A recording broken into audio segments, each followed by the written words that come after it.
പൗലോസ് റോമാക്കാർക്ക് എഴുതിയ ലേഖനം 9-ാം അധ്യായം. ഇസ്രായേലിൻ്റെ തിരഞ്ഞെടുപ്പ്. ഞാൻ ക്രിസ്തുവിനെ മുൻനിർത്തി സത്യം പറയുന്നു, വ്യാജം പറയുകയല്ല. എൻ്റെ മനസാക്ഷിയും പരിശുദ്ധാത്മാവിനാൽ പ്രചോദിതമായി എനിക്ക് സാക്ഷ്യം നൽകുന്നു.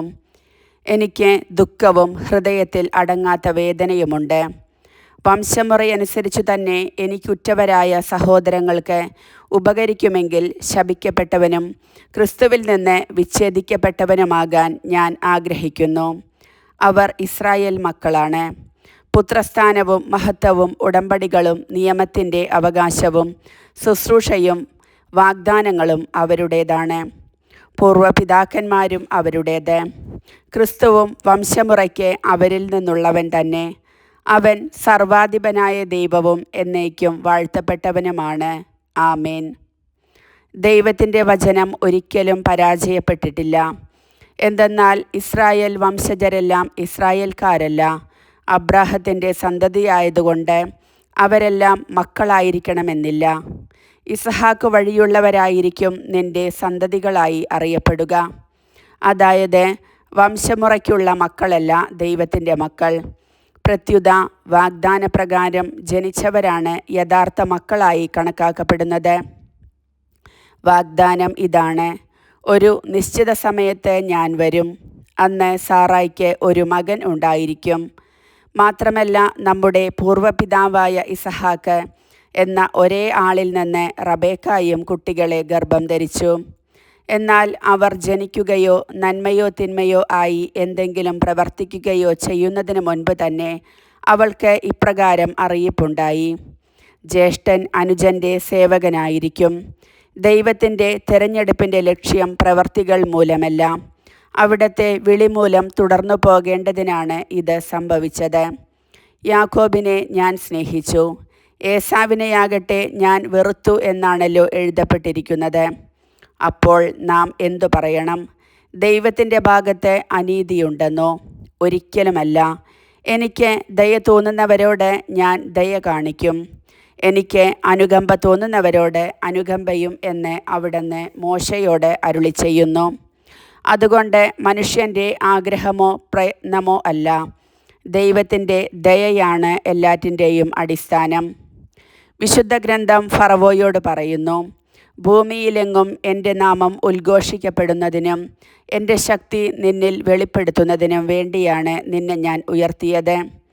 താൻ ഇച്ഛിക്കുന്നവരോട് അവിടുന്ന് കരുണ കാണിക്കുന്നു, അതുപോലെ താൻ ഇച്ഛിക്കുന്നവരെ കഠിനഹൃദയരാക്കുകയും ചെയ്യുന്നു. കോപവും കാരുണ്യവും. അപ്പോൾ നിങ്ങൾ എന്നോട് ചോദിച്ചേക്കാം, അങ്ങനെയെങ്കിൽ അവിടുന്ന് എന്തിന് മനുഷ്യനെ കുറ്റപ്പെടുത്തണം? അവിടുത്തെ ഹിതം ആർക്കു തടുക്കാൻ കഴിയും? ദൈവത്തോടെ വാഗ്വാദം നടത്താൻ മനുഷ്യ, നീ ആരാണ്? നീ എന്തിനാണ് എന്നെ ഈ വിധത്തിൽ നിർമ്മിച്ചത് എന്ന് പാത്രം കുശവനോട് ചോദിക്കുമോ? ഒരേ കളിമൺപിണ്ടത്തിൽ നിന്ന് ശ്രേഷ്ഠമോ ഹീനമോ ആയ ഉപയോഗത്തിനുള്ള പാത്രങ്ങൾ നിർമ്മിക്കാൻ കുശവന് അവകാശമില്ലേ? ദൈവം തൻ്റെ ക്രോധം വെളിവാക്കാനും ശക്തി അറിയിക്കാനും ആഗ്രഹിച്ചുകൊണ്ട് നശിപ്പിക്കപ്പെടാൻ വേണ്ടി നിർമ്മിച്ച ക്രോധപാത്രങ്ങളോട് വലിയ ക്ഷമ കാണിച്ചെങ്കിൽ അതിലെന്ത്?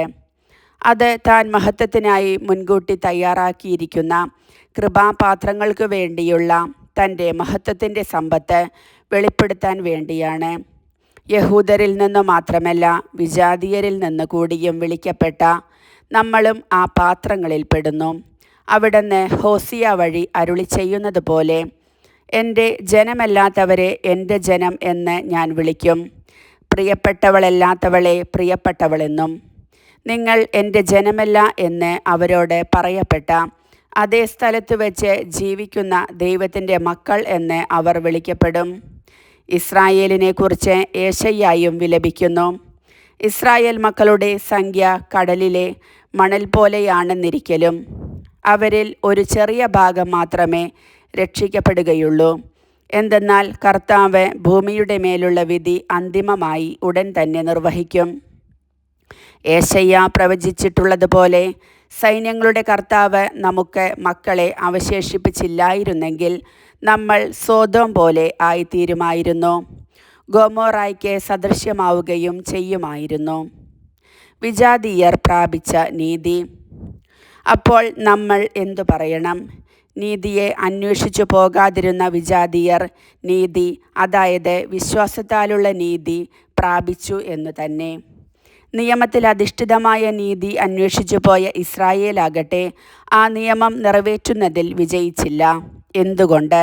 അവർ വിശ്വാസത്തിലൂടെയല്ല, പ്രവർത്തികളിലൂടെയാണ് അന്വേഷിച്ചത്. ഇടർച്ചയുടെ പാറമേൽ അവർ തട്ടി വീണു. ഇതാ, തട്ടിവീഴ്ത്തുന്ന കല്ലും ഇടർച്ചയ്ക്കുള്ള പാറയും സിയോനിൽ ഞാൻ സ്ഥാപിക്കുന്നു. അവനിൽ വിശ്വസിക്കുന്നവർക്ക് ലജ്ജിക്കേണ്ടി വരികയില്ല എന്ന് എഴുതപ്പെട്ടിരിക്കുന്നു. കർത്താവിൻ്റെ വചനം.